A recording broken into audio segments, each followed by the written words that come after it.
Hello, everyone, and welcome to Food Allergies Today webinar. I am Joy DeBow. Thank you for joining today's webinar hosted by Unilever Food Solutions and Allergens. As I mentioned, my name is Joy DeBow, and I lead Nutrition and Health External Engagement at Unilever.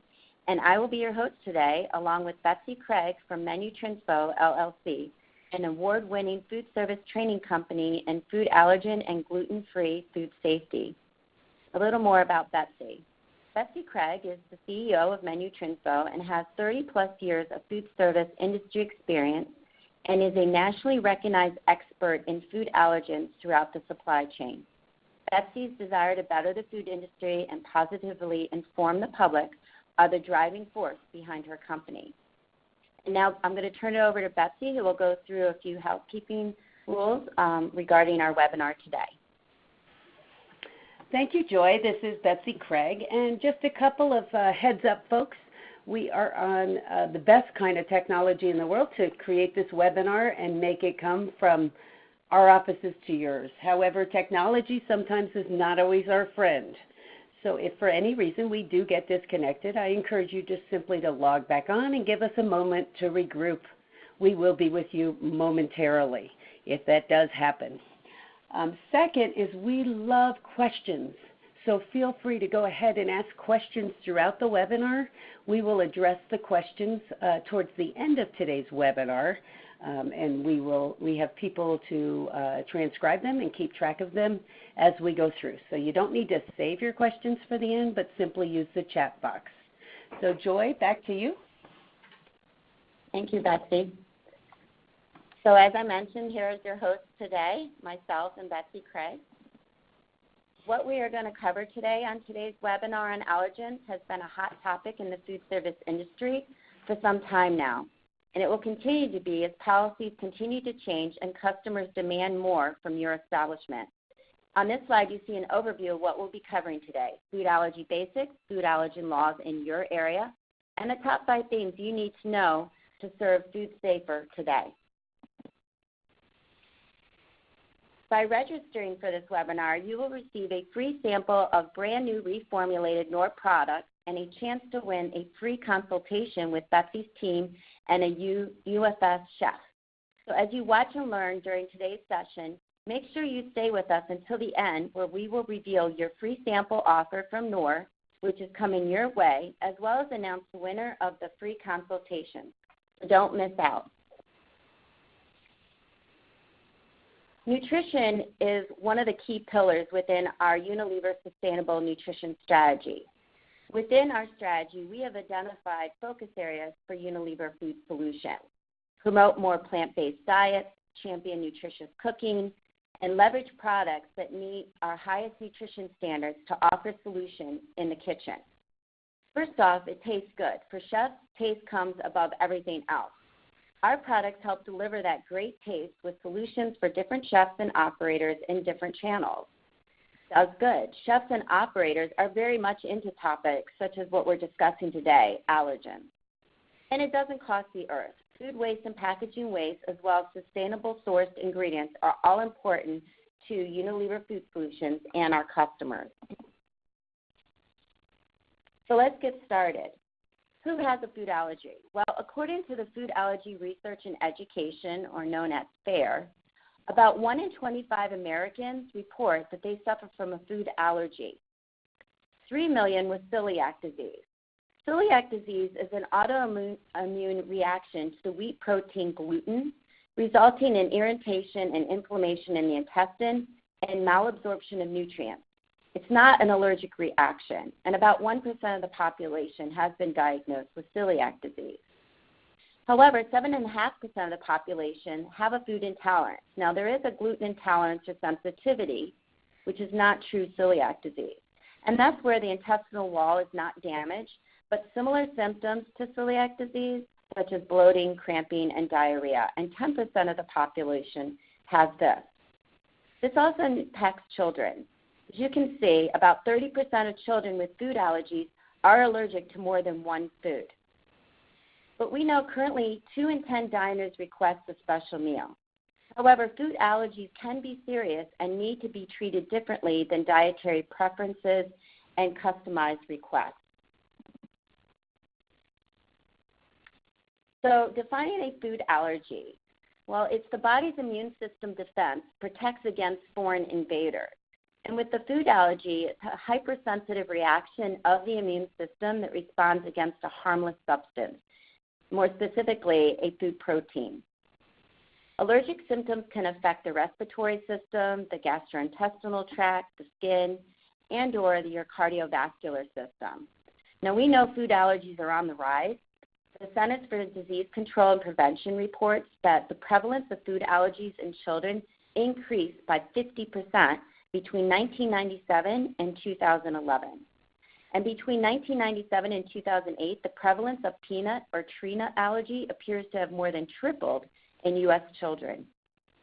Food allergies can result in mild or severe allergic reactions as noted on this slide.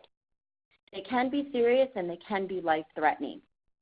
Every 3 minutes, a food allergy reaction sends someone to the emergency room. And each year in the U.S., 200,000 people require emergency medical care for allergic reactions to food. So this is a real issue here in the United States. Here are some symptoms of food allergies. As noted, there are mild or severe symptoms with the possibility of even needing epinephrine.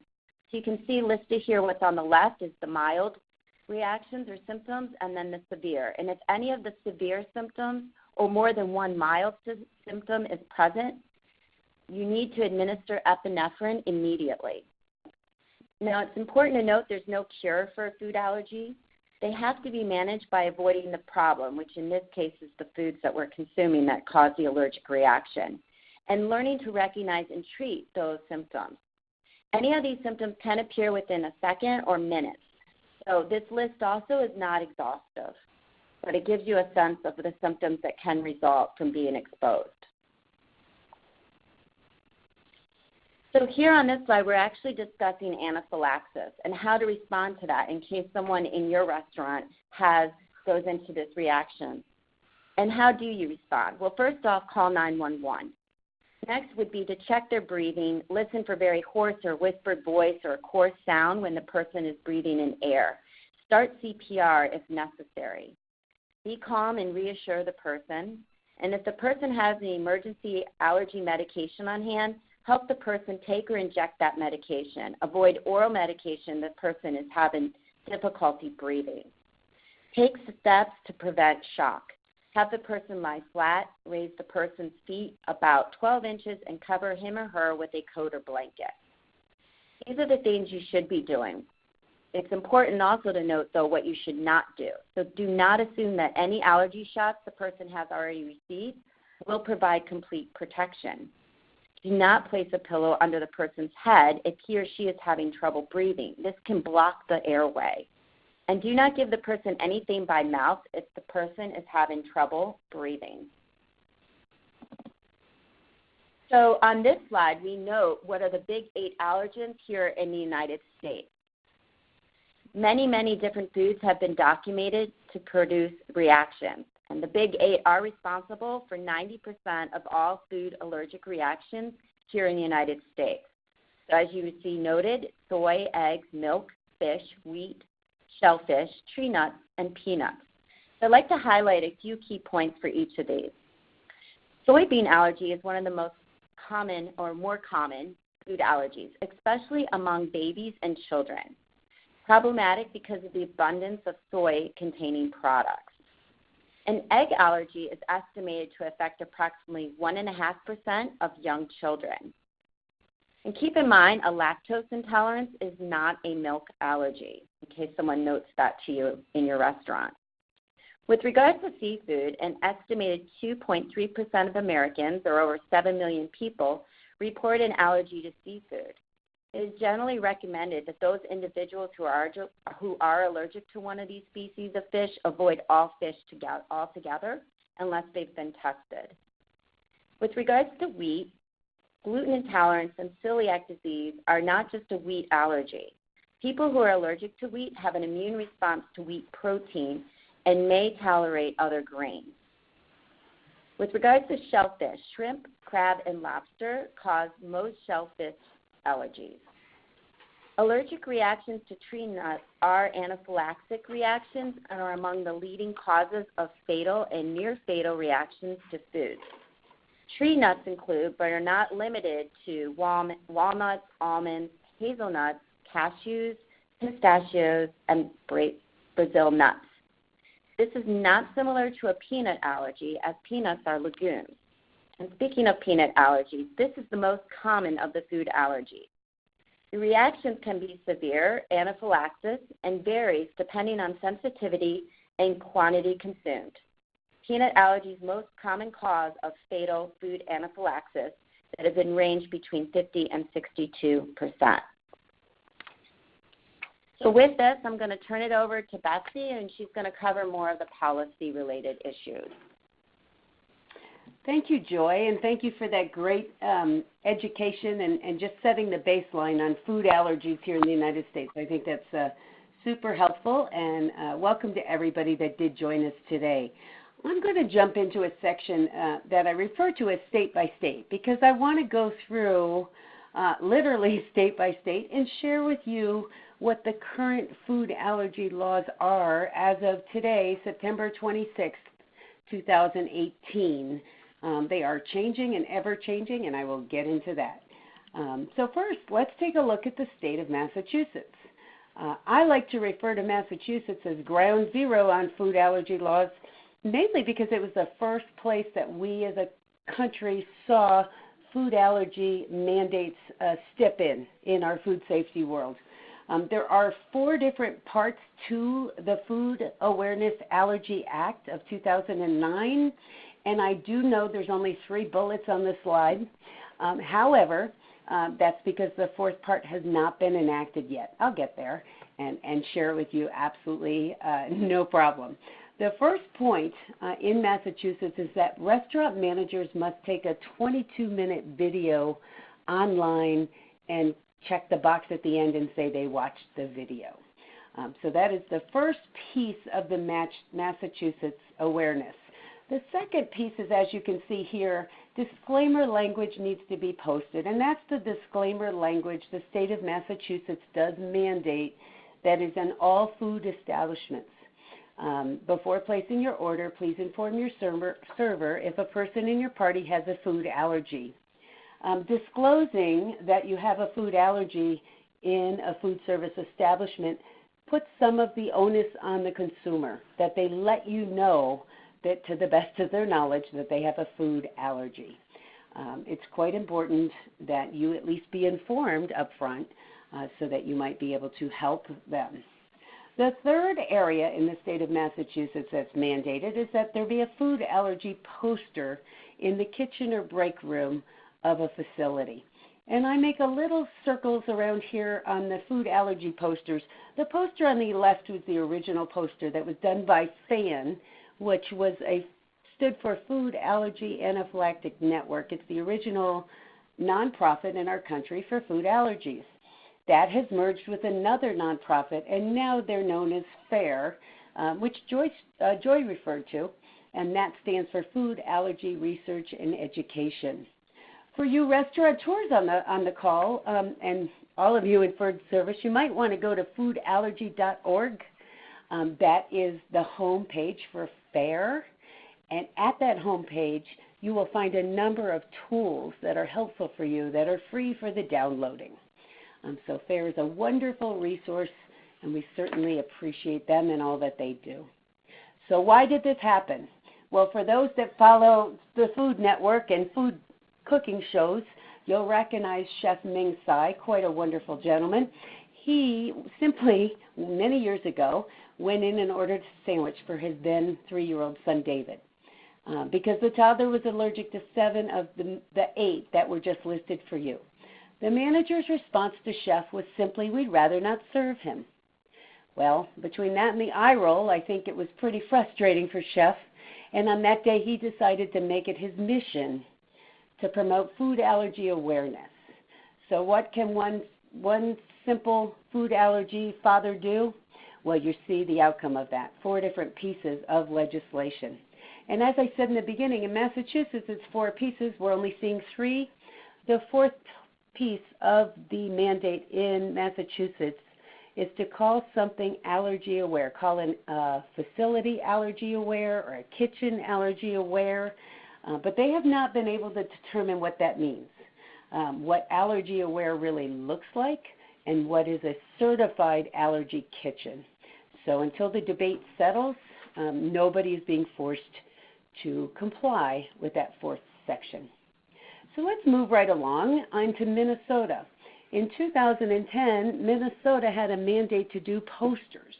Interestingly enough, it was only in the city of St. Paul, and the poster can be found at that URL you see there, www.stpaul.gov, and Google in there for a food allergy poster. It'll pop up for you, and the poster will look like what you see on the screen there in the bottom left. It is not mandated in places other than St. Paul.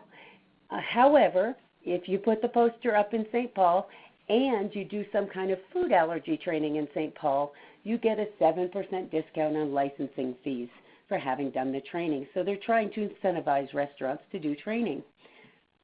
Let's go to New York.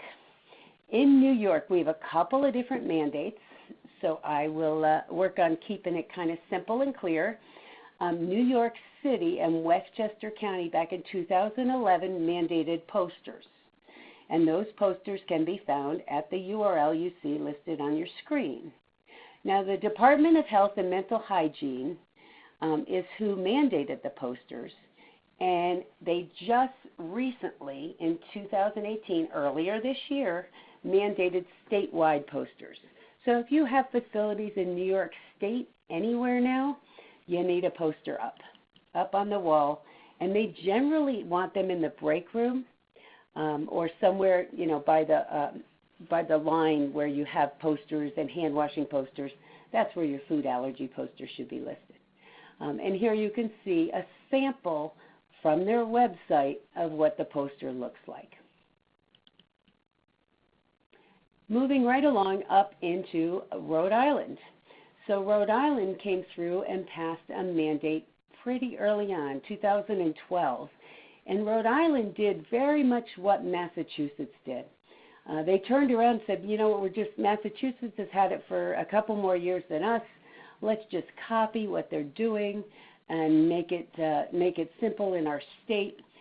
However, they did pick a different poster.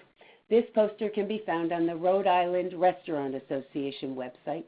They require that same 22-minute video that was originally published by that nonprofit fan, and then the disclaimer language like I showed you, please alert your server if someone in your party has a food allergy, and then this poster displayed in the break room or in the kitchen.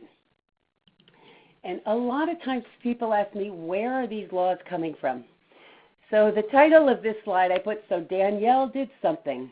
So in Rhode Island, Danielle is an 18-year-old girl whose sister has food allergies. And she just got really tired of people not accommodating her sister Lauren, who is pictured on the right, to make her feel comfortable eating out. So she went for it in Rhode Island, marched up to their Capitol Hill on the state level, and asked that they mimic and mirror what was being done in Massachusetts. So I always say never underestimate the power of a loving family member who's got a mission in their heart, and that clearly is the case with this young lady. So we'll jump on over to Michigan, and up till this point, pretty much everything's been in the Northeast, the Mid-Atlantic to Northeast, well actually just straight Northeast, New York and above. Now we're starting to come a little bit across the country with Michigan. Michigan does require posters and disclaimers. Michigan started to be the first area of our country that said, hey, wait, we want managers trained. Not only do we want managers trained, we're going to approve the training and make sure it meets our criteria. And I'll get into what that exceptions and special list means in just one moment. So in the state of Michigan, they required that food allergy training be ANSI accredited and meet their mandates. And simply put, they had a whole list of things they wanted to make sure it was covered, and they wanted to make sure that the pieces of paper, the certification printed out, and the class printed out for the students was worth more than just the paper it was printed on. And that's what ANSI is about. ANSI stands for American National Standards Institute, and it is a third party which certifies and guarantees and accredits training and other mandates, in this case training. And as you can see, here is the poster for Michigan. Now that little third bullet up there that I bolded, exceptions and special list, in the state of Michigan, there was one little loophole in the allergy training mandate, and that was that they allowed the state to accept out large corporations that had their own internal training or felt that they could get the training elsewhere. So there is a list on the website where you can see some of the brands that did get accepted out at that time. My last count, I think there were about 37 or 38 different brands, just FYI. Okay, so now let's stay on the East Coast, just go a little further south than New York and hit Virginia. Virginia mandates training standards that address food allergy awareness. And it's a little sketchy in Virginia in that they don't specifically name a training program. They do recognize and recommend ANSI accredited training, and you will see on their website, if you go there, they refer to a couple of programs. Virginia has gone through a big change in the last couple of years, updating their food code statewide, and that has sort of slowed the push of which mandated training they're going to do. And as I said, right now they're just recommending ANSI accredited training. Okay, so now we're going to Maryland, which is my wonderful state that I love.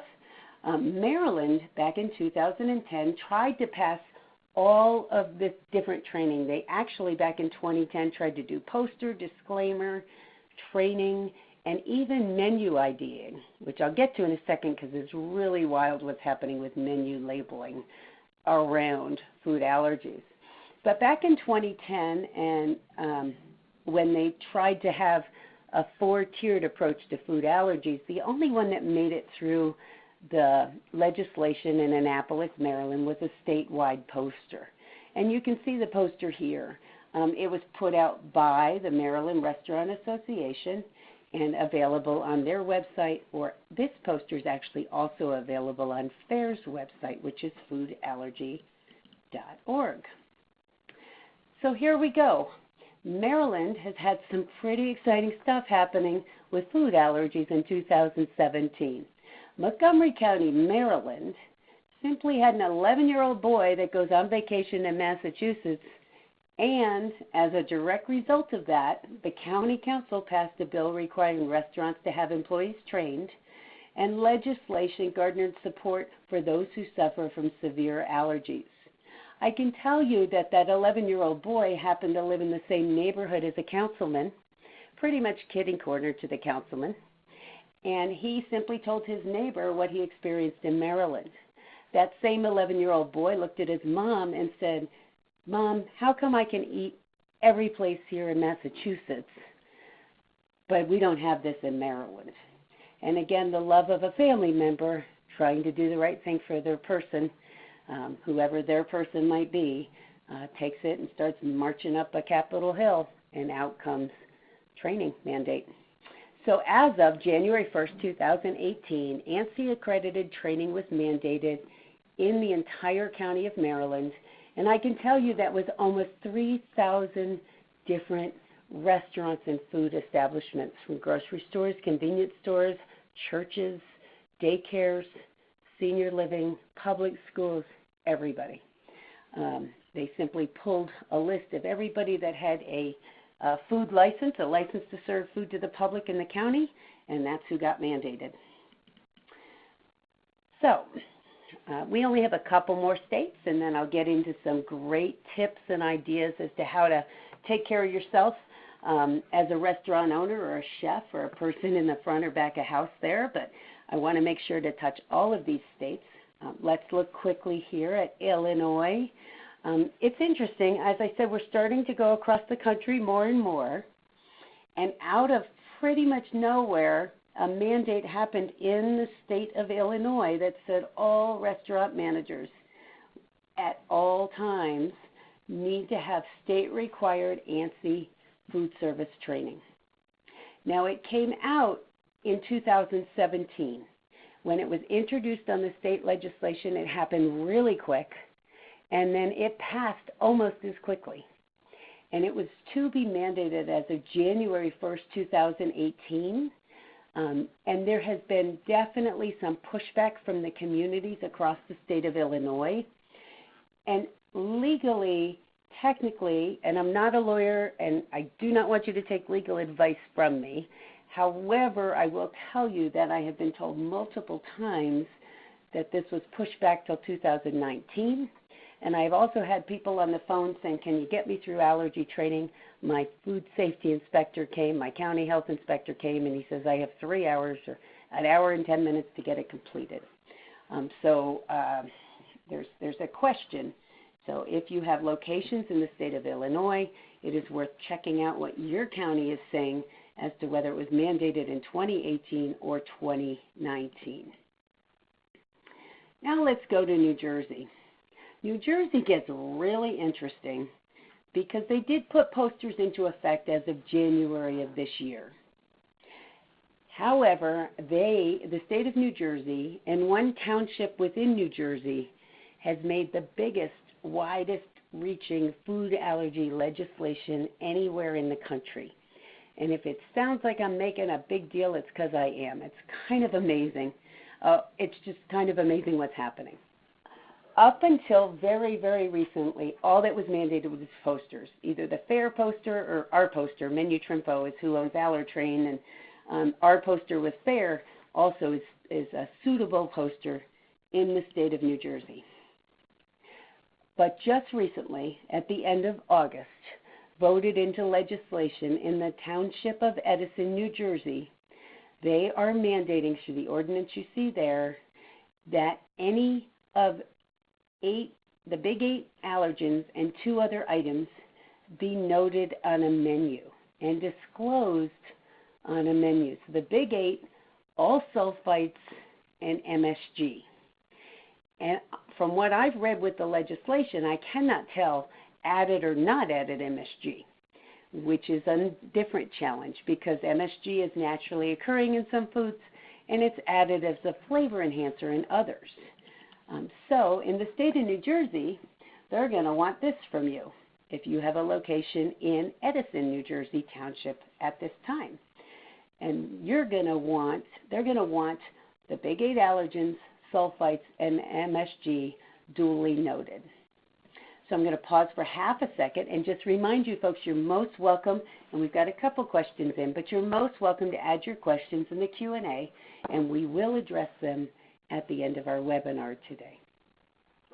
So these allergen menus are being used across the country at all different places to help consumers know what they can and can't eat. In New Jersey, they're saying this is mandated. If you're going to have a menu, you have to tell folks if any of these items are inside the food. Also interesting in the state of New Jersey, in Edison Township, they're not mandating training yet in that area. They just want the information provided. If I had my crystal ball, I'd tell you training's probably on the horizon very, very, very soon. And then the final state that has mandates as of today, September 2018, is Connecticut. Connecticut has passed a mandate that says at least one certified manager on duty has to have taken allergen awareness training program approved by the Commissioner of Public Health. And this is going to start in January of 2019. And we are looking at the ANSI accredited programs to be mandated in the state. So let's go ahead and look a little bit. I referred to my crystal ball before, and because I get to go ahead and stay on the cutting edge of this kind of legislation, a lot of times people will say to me, what's coming next? So what state is next? We have a whole lot in the Northeast. We're starting to work our way across the country slowly but surely. And as you can see, there are 4 different states here that are bolded out in blue. And they're bolded out in blue because they have either introduced legislation or there's pending legislation or there's something that's been proposed in their areas. California has bounced back and forth twice about mandating training or not. They have not instituted anything officially. There's no poster mandate, there's no training mandate, but it is definitely a part of the country that I expect to see it within the next 12 to 18 months. Texas, I think Texas is probably going to be another 24 months before we see it. It was introduced and then absolutely kicked out of legislation and conversation. And so now we're waiting to see if it gets reintroduced. I will tell you, we have a lot of food allergy moms and dads down there that have reached out to me, and they mean business. So we will see what happens there. And then Pennsylvania's had a number of young folks die as a result of anaphylactic reaction. And usually when someone passes away from a food allergy, things get kind of serious kind of fast. And so that is why Pennsylvania is in blue. There has been legislation introduced. It has not been shut down, and it has not been passed. It's sort of pending. And then the last state I bolded there was Tennessee, and I just would like to show you a little picture of Molly. Molly is a Girl Scout. She's a junior in high school, and this was her project. Her project was to basically lobby, although as a junior in high school, I'm not sure she specifically meant to lobby, but that's what she did. Part of her Girl Scout Gold Award project was to go and meet with officials at the Department of Health in the state of Tennessee and let them know why she wanted to add 12 simple words to the food code. Anybody that's worked within the food code understands there's nothing about simple words in the food code, but she's trying. And I can promise you she is still trying, even though she's no longer a junior. She just started her senior year. Now, when we look at epinephrine across our country, we have to look at epinephrine in two spaces. So when Joy was talking about emergency protocol, basically, if somebody has a reaction, in our country we're saying, get epinephrine, dial 911. Like that's the protocol that FARE is leaning to and encouraging people to do. Because epinephrine is the medication that can stop an allergic reaction and hopefully reverse the challenges for a student or a person that's having an allergic reaction. This is school access to emergency epinephrine versus non-school, general public access. And I always tell folks to think about what we call generic epi is the nickname we call it, meaning generic epinephrine. Nobody's name is assigned to that medication. Anybody can use it if they need it. It's sort of like an AED on the wall. It's there in absolute worst case scenario to grab in an emergency. So schools started to put into effect generic epinephrine as a result of a bill that was signed in 2013 by President Barack Obama at that time. He signed it in under the name of a 7-year-old girl that passed away from eating a cookie. But when he did sign it in, he did let the world know that his daughter has a peanut allergy. It's a very, very common allergy for kids. So straight across the country, generic epi was allowed in schools. Non-school access to emergency medication is starting to happen more and more and more across the states. The darker red are states that allow that, which means if you have a restaurant in those states or a child care center or a concession stand or any kind of location that serves food, you could even have an amusement park and just simply want to stock generic epinephrine to help folks who have an allergic reaction. Sometimes they have the reaction without even knowing they were allergic before they put the food in their mouth. So food allergies, unfortunately, folks might have a reaction and not even know they're allergic to something. So at this time, I'm going to go into the impact it has on the food service industry as a whole. And we are definitely seeing case study and new legislation coming and settlements in court and discussion around what this impact is having. So the Leslie University case was the first nationally recognized case. And I say nationally recognized because it went, from CNN to Fox News to, the newspapers. USA Today did a story on it when it finally settled. And that was about students at Lesley University not being able to get the food they needed through their food plan because of their special dietary needs. It did finally settle, and that is how we ended up with food allergy being called an American Disability, hits the ADA, American Disabilities Act. Amtrak was sued by a family because they at that time had listed on their website that if you were a minor with a food allergy, you were not allowed to travel by yourself. And as most people know, that's, you can't tell somebody they can't travel because they have a disability. It's not cool, it's not okay. And they ended up settling that case, and that language is no longer on their website, and it's no longer their policy. Also, there is a restaurant in Colonial Williamsburg that took in a whole bunch of students from a local high school. One of the students, or middle school, I'm sorry, one of the students brought their own food because they could not safely eat the food that was available in that restaurant. Those on this call I know understand there's plenty of rules and laws about what food can come into a commercial kitchen, and food from home is generally not allowed in a commercial kitchen, and as a result, that restaurant told the family they couldn't feed the child what they brought for the child, and the child would have to leave. So the child sat on the front steps while all of his classmates were sitting around tables inside, and there is a lawsuit pending on that. The last two, without naming names in any way, shape, or form, are pending cases. We have a grocery store that's working through a lawsuit, as well as a diner up in Wisconsin, and there's a couple, 3 or 4 other locations that are having it, challenges that are being brought against them regarding food allergies. 2 super important things I want to leave you with on this. One is, I'm not a lawyer. I'm not giving legal advice. Talk to your lawyer about your stance on this. This is a huge issue. It's not going anywhere. It's getting bigger all the time. The second thing I want to bring up is that these incidences that you see on the screen could be anybody. They could be anybody that puts peanut butter on something when it doesn't come with peanut butter normally because they misread the ticket. Or it could be anybody that says, no, there's no dairy in that, when in fact it's loaded with dairy.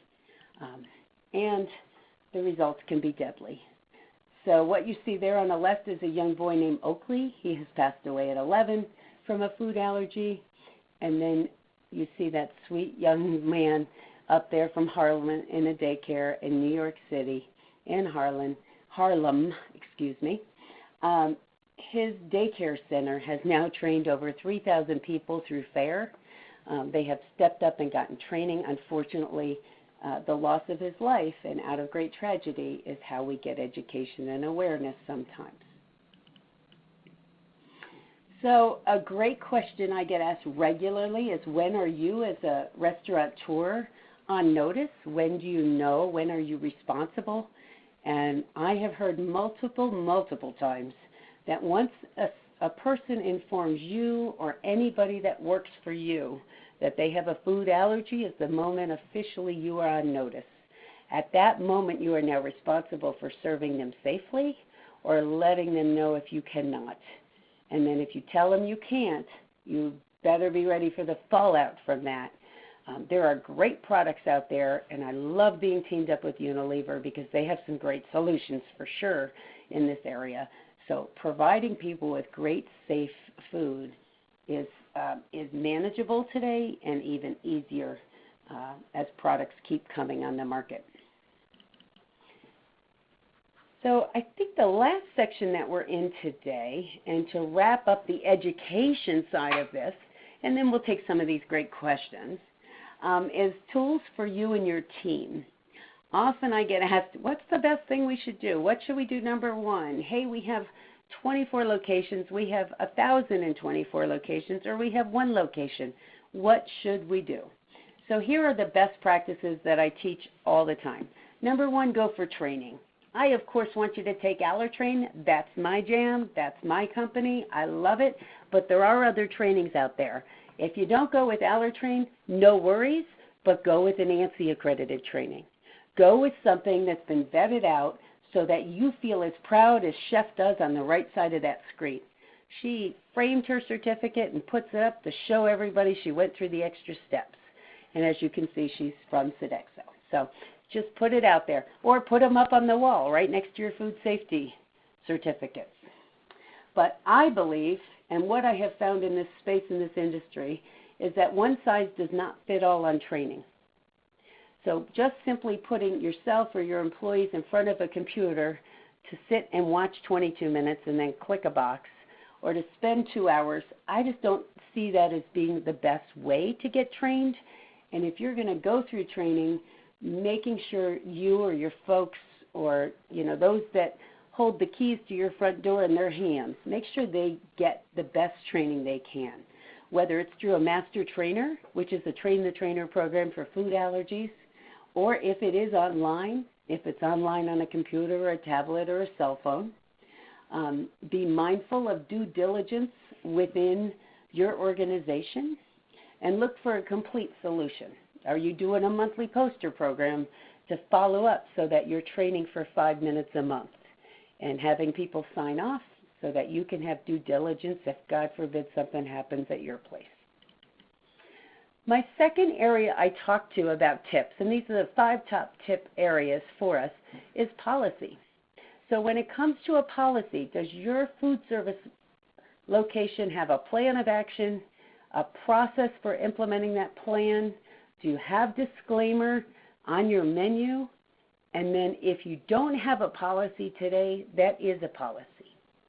So you should have a plan when somebody announces they have a food allergy, know exactly what you're going to do with that person, how you're going to help them pick what they can eat, what they can't eat, who's going to prepare it, what it's going to look like, all of that. That's the whole process thought out. The disclaimer is absolutely to let folks know we have all big 8 allergens in our location at all times. We are a scratch cook kitchen. At any point, we may have cross-contamination, cross-contact. Another thing, if you don't have peanuts in your location, add that to your menus. We do not have peanuts on our property at any time.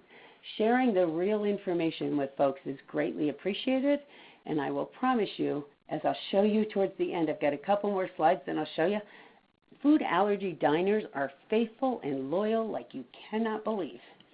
They will keep coming back to your location every time if they know you're going to treat them safe. So when we look at the front of the house, these are the 5 areas when it comes to food allergy you want to be mindful of. Are you being hospitable? Or are you rolling your eyes at Chef like what happened with Chef Ming Tsai, when he wanted something special for his 3-year-old? Rolling the eyes will get you a loss of a client and a loss of a diner, and could be a whole lot more than that. A lot of times we call it a brand-destroying visit from a client, and just whether we're hospitable or not could be all the difference in the world. When a diner comes in and says they have a food allergy, how are they communicating that to you, and how are you communicating that to the front and back of house? So the front of house needs to communicate to the back. What's your signage? Food bars, I always say food bars are almost like playing Russian roulette, because you're mixing up spoons and you're mixing up tongs. So be super mindful of food bars. There's a way to get those set up. And then finally, cleaning all surfaces properly. Everything needs to be washed, rinsed, and then sanitized. Simple sanitizer is not enough. When it comes to the back of the house, these are the 7 areas that we like to be mindful of. Always having recipes, and I'll get a little bit more into that on the next slide, but checking labels, knowing what the big 8 allergens are called, what their alternate names are, because sometimes it doesn't say milk. Sometimes it says whey, and so you need to know whey is another word for milk, things like that. Hand washing. We're always teaching each other how to wash our hands. No matter how old we are, we're talking about washing our hands. Well, it's certainly important when it comes to food allergies. Cross-contact is the term we use here in this side of the world, in the allergen side of the world, where one item touches another. Think raw chicken and fresh produce. That's the best and easiest way for folks to understand that we cannot cross-contact a non-allergen and an allergen together. Cleaning and washing smallwares is vital.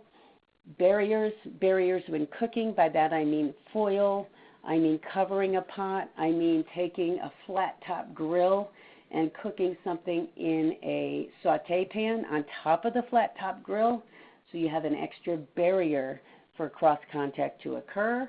And then how do you deliver the food allergy meal to the diner? Is it in a to-go container? Is it on a separate tray? How do they receive it? And some of this is things we teach in AllerTrain, but I wanted to give you just some good high-level tips to take away with you today. When I talk about products matter, pick the right products, make sure the products are free of the big 8, and always ID when any of the big 8 are present. And the most important tip on this slide for sure is number 3. 86 substitutions if you're not sure of the specs. 86, as those of you that know, means get rid of it off the menu for the day until you can verify the ingredients that it's a comfortable and satisfactory substitution when it comes to food allergens. And folks, you've been great at listening. This is my final slide, and then I'll toss it back over to Joy. But this is where consumers go to pick restaurants. So I told you earlier, food allergy families and folks are so loyal, and they love it when they can find a restaurant that's going to take care of them, no matter what their allergens are. And if you look at the list, one of the things that I always found the most amazing, but it comes up year after year, is that chains like Legal Seafood can get such a great high rating from those with food allergies. And people, over and over, since they don't have the double stars, they're not new to the list. They come year after year on this list. So it doesn't matter that they have shellfish and finfish. They still are top shelf when it comes to Legal Seafood. And that is some of the information that we do as a company when we consult. At the end of this, in a couple more slides, Joy's going to share with you about who gets the consulting package from us as a thank you for joining us on the webinar today and sitting with restaurateurs and helping them figure out how to drive this line of business is really a pleasure and a privilege for us. So now I'm going to go ahead and throw it back to you, Joy. Okay, great. Thank you so much, Betsy. It was really, really comprehensive and great information. I wanted to remind our audience here today that you will be getting a free sample of 2 products, as shown here, that can help you tackle some of the challenges that we talked about today. Our Knorr Hollandaise sauce mix is free from artificial flavors and preservatives and made with colors from natural sources. It's also gluten-free and vegetarian. This product delivers a creamy and consistent sauce with authentic buttery flavor.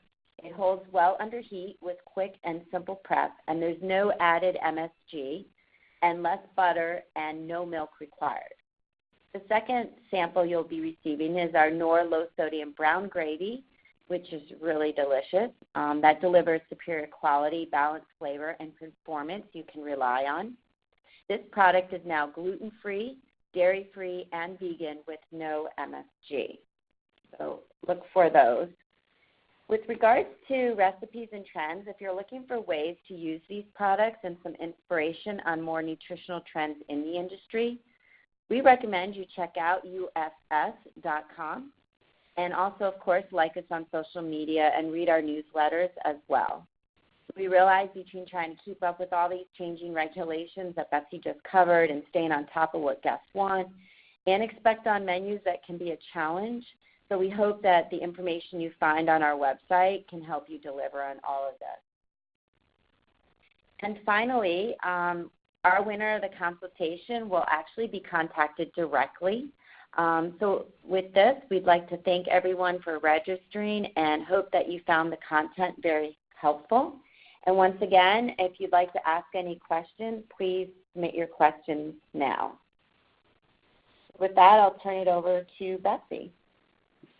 Thanks, Joy. And we have some really great questions that came up. So, Joy, don't go on mute yet because I've got one right here for you if you're ready. Yep. What do your chefs at Unilever recommend for allergen-free recipes? And I think, is it one that's, more often requested? Is it center of plate? What are you seeing, Joy? Sure. So a couple things, of course, but let me just highlight the biggest one that I mentioned earlier. So for peanut allergies, our UFS chefs suggest chicken curry with cashews. Now make sure your guest isn't allergic to cashews as well, because obviously that's in the dish. But simply swapping peanuts for cashews makes a delicious alternative. And when preparing this dish, instruct your back of house staff to be super cautious to not use utensils that may have touched peanuts, as you mentioned, like cross-contamination. So this is just one idea, but I will tell you we have a lot of great content on our website. So if you're looking for more ideas and tips like this that address other allergens, we encourage you to check out ufs.com.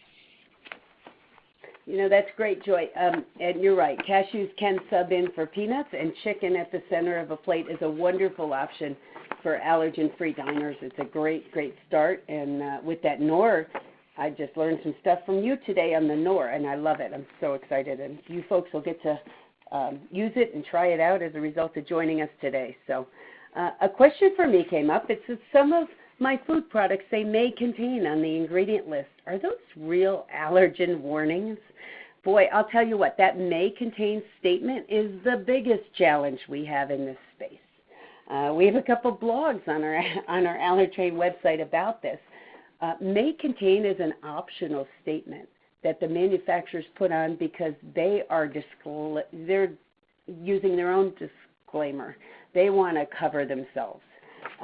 So if it says may contain, it may contain it in a line, I don't know, four lines away, 4 manufacturing lines away, and it might never actually cross contact over. So I recommend that you look at each individual ingredient, and if you're trying to make products that are truly, truly free from, you pay very close attention to the may contain statement and see what the product is that's manufactured and what they're saying it may contain.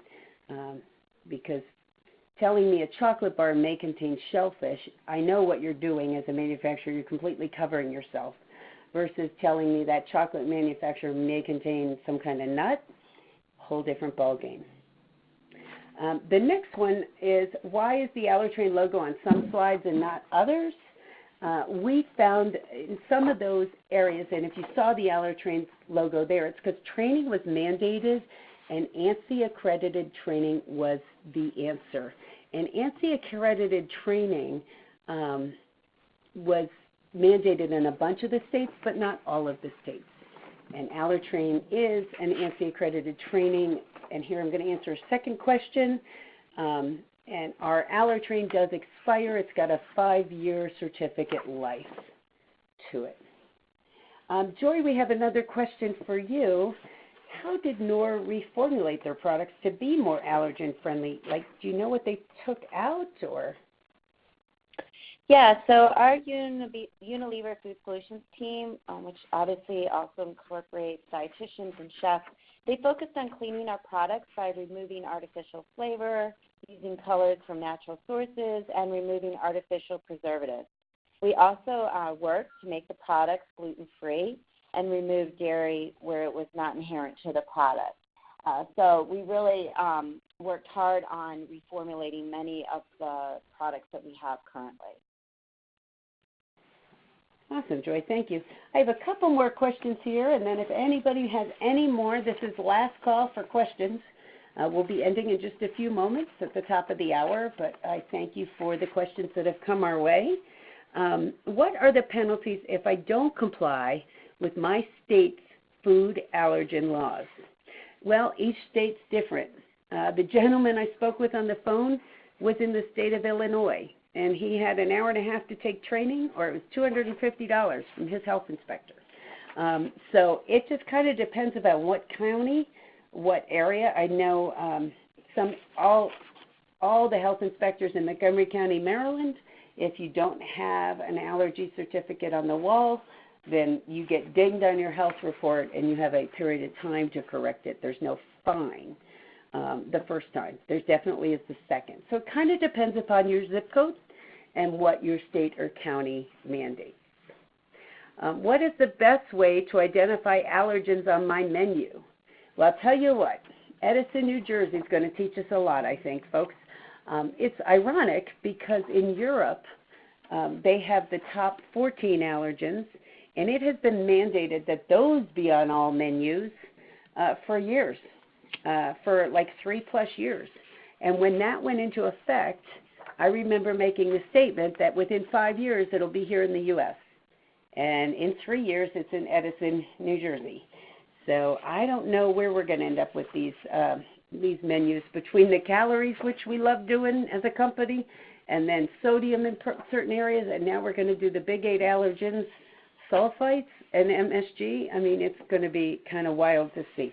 So stay tuned and watch for more webinars on some of that. I have 2 more questions, I believe. And I've heard there's a shortage on EpiPens. Have I heard anything about that? Yes, epinephrine is definitely shortened right now. People are trying to refill their prescriptions, and it's a huge challenge. The FDA is actually stepping in to try to push other products through quicker to help that. And as many of you know, there were challenges with Mylan, which made the EpiPen, and that is a trademark name for the pricing it was doing and things through the years. So it's kind of interesting to watch what's happening in that space. But epinephrine is definitely needed if there's a food allergic reaction. So I have a final question here, and it sort of looks like a 2-part question. And okay, I see you guys are doing great, so keep the questions coming. We do have 2 more minutes, so I'll get to them. Why have you not mentioned latex? Latex, so 1 out of every 10 human beings is allergic to latex. Latex is an allergy in other parts of the country. So we have 22 different countries that label up to 23 different allergens. Here in the U.S., labeling latex is not mandated because it's not one of the big 8 allergens. Also, even though latex is used in gloves and people touch it, and that's how people ingest. So a food service worker, God forbid, years ago we all used latex gloves. You touch the food with a latex glove, the particles cross contact over to the person's mouth. That's how they get sick. Most people do not use latex gloves anymore, and most folks with latex allergies are aware of them. It's more of a direct result becomes an environmental allergy, which is why you can't bring latex balloons into a hospital, because then it's up in the air in particles versus the food. But that's a great question. In Connecticut, it's a $250 fine for each employee seen with them on. That's brilliant. That's brilliant because, and thank you for the information. I'm reading off of one of our guest comments, and I wouldn't find that terribly surprising because 1 in 10 folks are allergic to latex, so that it's certainly a challenge. Does that require labeling? No, for that reason. And then the final thing, oh wow, interesting. Other states it's more expensive for latex. We're talking, the last question has to do with mayo containing soybean oil, but it doesn't list soy as an allergen. Why is that? One of the things, this is a huge controversial, so we'll end on a good controversy. There are folks out there in soybean oil and peanut oil and multitude of oils that they call those oils partially hydrogenated oils. So they're denaturing the proteins. And there are entire groups of people that believe if you denature the protein, the person allergic to it will not have a reaction because the protein is gone. There's also a school of thought that thinks if you're allergic to the protein chicken, you can cook it for 3 hours. It's still going to taste like chicken, and that protein's still there. So So I'm not going to step in the middle of that other than to say seek your own solution from your own legal team and make your best choice for yourself and your guests once you've gotten that one-on-one consultative help. So with that, I want to thank Unilever for allowing Allertrain and myself to be a part of this great webinar. And Joy, would you like to say ciao to everybody before we end our webinar? Yes, thank you again for everyone that's joined, and we appreciate it. And this webinar has been recorded, so it will live on. So thank you, everyone, and have a great day. This will conclude the webinar.